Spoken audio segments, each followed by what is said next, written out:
So this exercise is called a side bend, and the purpose of this exercise is to strengthen your core. You have two layers. You have your external and internal.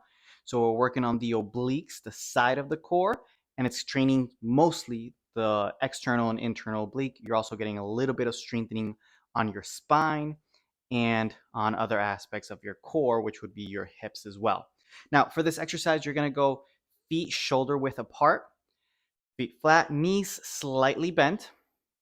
You're standing up nice and tall with one weight on the side and the other hand by your ear. This is important because you see people at the gym do this motion here with their hand in front of their belly. If you have shoulder issues, that's fine to do.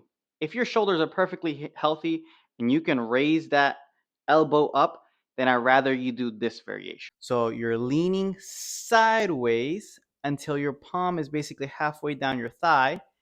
And then instead of focusing on tilting this way to the right, I want you to imagine you're trying to bring your rib cage down towards your pelvis.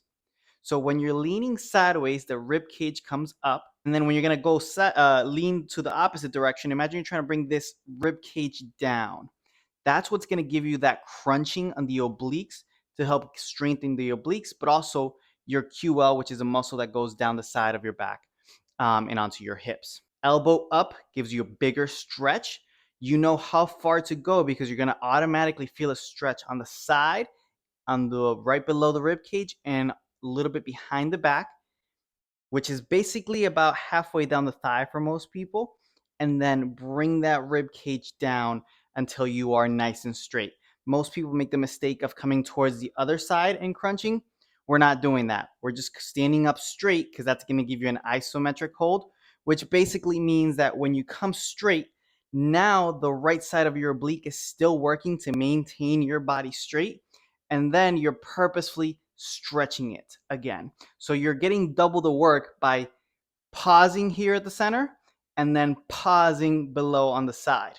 Another common mistake a lot of people make is that they go too far down on the stretch. So I don't have any weight right here on my left hand. And I'm going to put my right hand on my hips so you can see where my hips are moving to. When I go too far down, you automatically see my hips shift to the right. When we're doing the movement, your hips should stay on the same spot or barely move. But if those hips are shifting all the way to the side, you're going way too far down. And that weight is either too heavy or you have way too much range of motion on the exercise because the hips are shifting. Your hips should maintain almost straight for most of the exercise.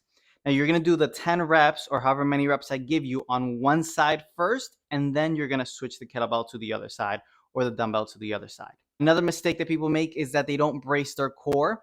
So through this whole exercise, I want you to imagine I'm going to just poke you in the belly, right? Or I'm going to punch you in the gut. If I was to punch you in the gut, the first thing you would do is just tighten up your core.